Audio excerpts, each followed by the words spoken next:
Međunarodni sajam građevinarstva pod sloganom "Od uvek i zauvek graditi" počinje u 11 časova za nešto više od sat vremena na Beogradskom sajmu i traje sve do 20. aprila.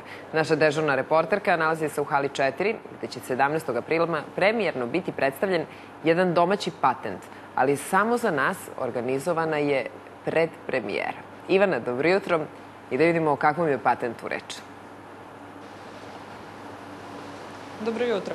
Reč je o revolucionarnom patentu u domaćem građevinarstvu, o sistemu koji je dobitnik prestižne nagrade najveće svetske kompanije za proizvodnju cementa.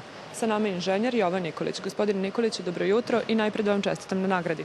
Dobro jutro, hvala. Recite nam šta je to Q-sistem i šta ste vi to patentirali? Pa Q-sistem je jedan poseban način gradnje od prefabrikovanih betonskih elemenata u koji je ugrađena izolacija.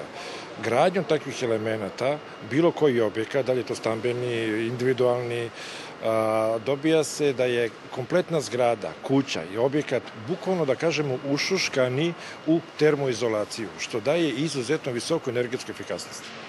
Recite nam kako će to uticati na smanjenje cene izgradnje?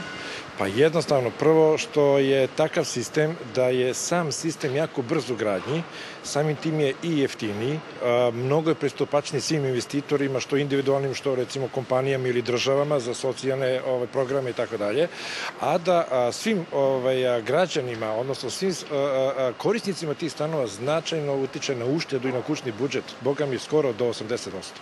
Koliko bi trebalo da košta kvadrat?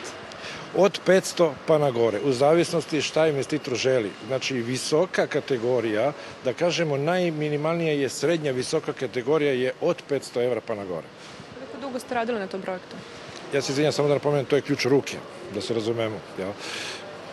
Pa otprilike negde 7,5 godina smo radili na tome sa mojim timom inženjera. Ja sam dobio tu ideju, krenuli smo to iz Amerike, pravo da vam kažem, jer uragan mi je prešao preko glave i video sam kako kuće lete.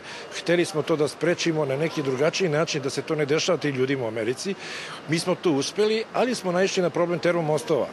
I mi smo faktički prvi na svetu u gradnjom prefabrikovanih elemenata sprečili termomostove, njih više od našoj gradnje nema. Objasnite šta su to termomostovi. To znači da je razlika temperature između spoljašnje i životne temperature unutra je jako velika. Tada dolazi do kondenzacije, tada dolazi do rđanja armature, dolazi do vlage, dolazi do buđi u stanovima. To kod nas nije moguće.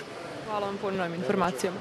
Čuli ste našeg sagovornika, a sajam građevinarstva otvoren je radnim danima od 10 do 19 časova i poslednjeg dana će raditi do 17. Studio. Hvala Ivana na ovom uključenju.